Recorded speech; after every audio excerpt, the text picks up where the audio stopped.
always a reminder for myself, and abdukal ajizu da'ifu miskeen zalim al-jahal. And but for the grace of Allah that we are still in existence. Alhamdulillah, alhamdulillah. Inshallah, if we have any questions and answers for tonight, we knocked out the power last night, so alhamdulillah. Inshallah.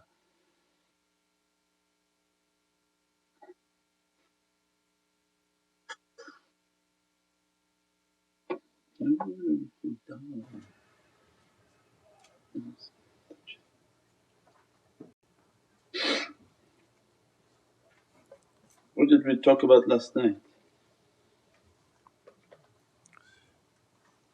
Being an orphan?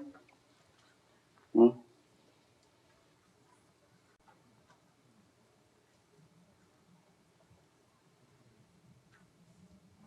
Isha, what did we talk about last night? Soul is present. Huh?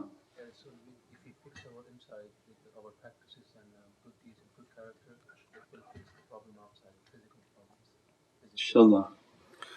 From Surat al-Balagh, that the condition has to be within us, and by means of that condition inshaAllah it attracts the outside. And that if we keep ourselves in a condition of yatim and our spiritual path, then alhamdulillah you should have a significant concern for yatim. So one is a spiritual, to understand our own condition, and do we feel that we're cut off and that we're practicing and nobody's understanding. And similar to the example through Surat al-Yusuf, that coming now on the 12th month for Zul Hajj, and that's one of the secrets for tariqah, that to be taken by one whom will be guiding us, and to be cut off from everything and to feel that we're cut off, that we don't fit in everywhere. And that's a condition which Allah is describing in Surat al-Balad, that the one whom freed the slave, and the magnitude in which people don't understand oppression. So everyone's worried about external oppression, oh look that one's oppressed. The funniest is a bunch of white men in suits worrying about Muslim women being oppressed. Everyone's worried about the external oppression, and the most dangerous and the most concerning to Allah is oppressing what Allah finds dear. And it's not the physicality but it's the soul, and that nobody contemplating that. So when Allah is saying, free the slave, the condition must be so bad it's slavery.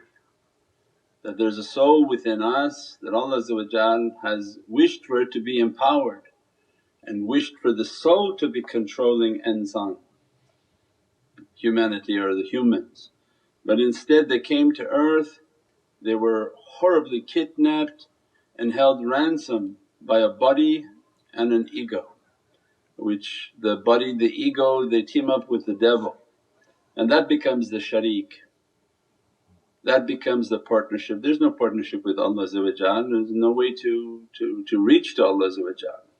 The la sharik is that you're making a partnership with your nafs and shaitan against what's dear to Allah, which is the soul, which is the world of light, and which is that which is eternal. And 99% of people don't think there's any oppression, so they don't understand these verses of Qur'an, they don't understand even the conditions. So imagine then how to find submission, how to find Allah's rida and satisfaction if we don't even know the first step. So they don't think their actions are bad, they say, oh no, I'm not really doing anything bad.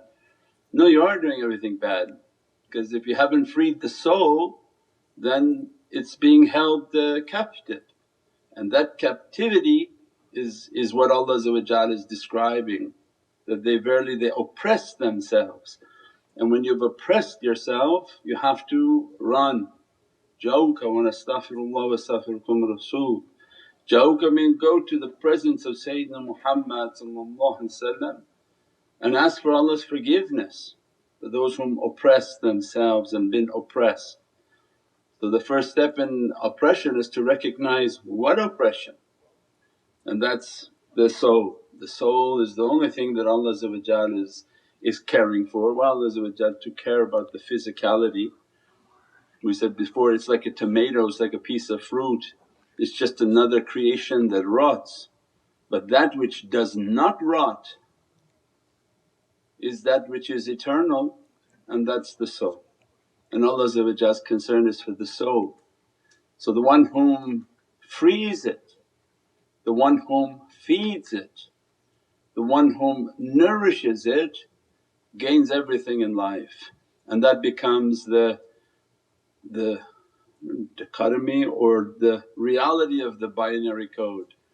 The one whom is on YouTube thinking that he's jogging and eating organic broccolis and healing his whole body is but an illusion. And what Allah wants from us is take care of yourself but feed your soul, free your soul, and that's your true healing, that's your true blessing. Go out and feed other people is your shifa.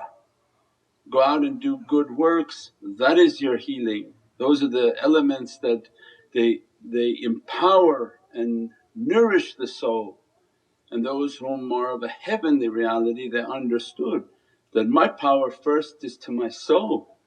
If my soul is empowered, my soul is good, my soul is connected, everything else in life will fall in place. Every guidance comes, every blessing comes, every shortness is corrected, every difficulty and crookedness will be straightened if the individual focuses on the soul. But we are surrounded in a complete immersion of dunya people that quickly you forget. It's a matter of minutes. You watch something and the person is saying, I eat this, he does like this, we do like this, everything, you're gonna live longer. And the reality is there's no focus of the soul anymore, and these teachings are to free the slave, to free the soul and empower that which Allah wants and that which Allah is concerned for, that which takes us through all of eternity. We pray that Allah give us an understanding and we contemplate the reality and the immensity of that. So anyone whom's sick, their focus should be on the soul. That's why zakat, that's why sadaqah, because people don't understand what's the correlation, because it's a purification. It's not only that when you become sick you quickly seek out medical and medicine and pills, those alhamdulillah those are one condition, but the true reality is that the soul has to have a power. So the feeding of others, the giving of charity, the doing of good works and selfless actions, that brings ismuhu dawas wa zikruhu shafas, that brings the power of Allah, the lights and the blessings upon the soul. As a result Allah gives a permission for a shifa and healing upon the physicality, inshaAllah. We pray that Allah give us more and more understanding of the depth of that reality and to contemplate how much shaitan is tricking this dunya into forgetting about that which is most important. And when people are not walking through the door, La ilaha anta subhanaka inni kuntu minadh dhalimeen, that they don't understand, well, I'm not an oppressor. No, you are the greatest oppressor because you have not freed the slave. It's not that you jog and eat broccoli and you go to organic grocery store, but you have not freed the slave and you don't know how much that slave is under oppression of the nafs and the bad character and bad desires. Subhana rabbika rabbil izzati amma yasifoon wa salaamun al mursaleen walhamdulillahi rabbil alameen. Bi hurmati Muhammadin Mustafa wa bi sirri Suratil Fatiha.